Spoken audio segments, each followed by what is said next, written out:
All right. It's not a secret to any of us that the mental struggles, that the battle for our mind is ever increasing, ever more, right? Some people says that we are what we eat, that we are how we dress, and so forth. But truly, God tells us in His Word that we are what we think. That as a man thinks, so is he. We know that the problem with Adam and Eve was not that they ate an apple or a fruit or anything. The problem was they were thinking the wrong way. So with this in mind, I would like to speak about a mental habit that is quite common. And I would like to compare it to high blood pressure. High blood pressure is the silent killer, we say, right? Well, this is a silent killer as well. It's a mental habit, again, that is very common, and that it has the capacity of destroying our peace, our lives, our relationships. It has been linked to anxiety and depression. And that mental habit is rumination.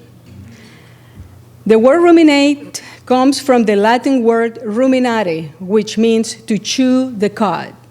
Rumination is when the mind gets stuck thinking about things over and over, especially negative, self-absorbed thoughts. What can cause rumination? Problem-solving loop, which is when the brain tries to fix emotional problems but gets stuck. Or negativity bias, when we focus more on bad things than good.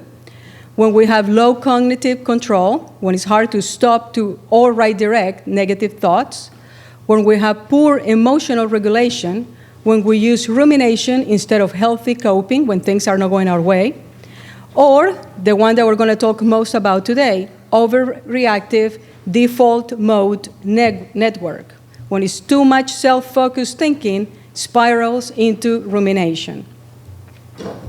Brain scans, like we see here, show that rumination involves the default mode network, or DMN, a part of the brain active when you are not focused on the outside world, like daydreaming or thinking about yourself. The DMN is your brain's autopilot, or background mode. It turns on when you are not focused on the outside world and instead thinking inward. And here we see images of the side right of your brain when your default mode network is on, and the top of your brain, which are the areas that come on when the DMN is on.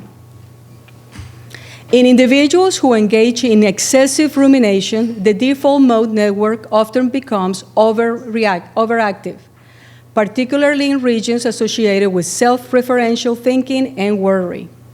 This intensified activity can lead to a state in which the person appears to be functioning normally, carrying out daily routines or responsibilities, yet remains mentally preoccupied and emotionally disconnected. These internal struggles frequently go unnoticed by others until the persistent negative thought patterns begin to manifest in observable behaviors or more serious outcomes. So for instance, I came to church today, and let's say the pastor seemingly gave me a mean look. So a healthy thinker will perhaps wait until the service is over and come to the pastor and, hey, I noticed this and that, and talk to the pastor. Or perhaps he'll just brush it off. He's like, maybe he had a toothache and the mean look wasn't for me. But the person who has problem with rumination will be thinking about this for days, weeks, and months even. When someone searches, so how iPhones impact rumination? When someone searches for a topic on a site like YouTube, the site will keep showing them more content about that same topic. For people who struggle with rumination, this endless scrolling can make things worse.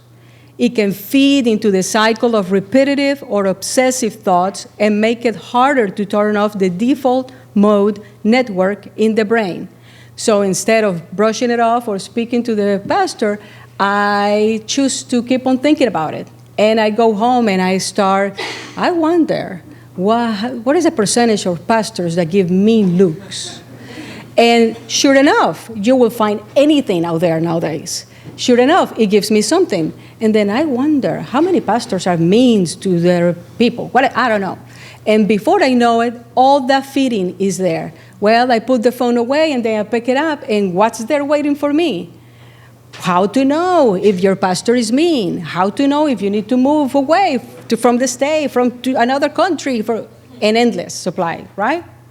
So, how to quiet the default mode network? The DMN, which is active during mind wandering and self-referential thinking, can be deactivated by engaging in activities that require present moment focus. God teaches us to live in the moment because it's all we have. This includes directing focus attention to a specific task, engaging in problem solving, observing and interacting with the external environment, and participating in physical exercise.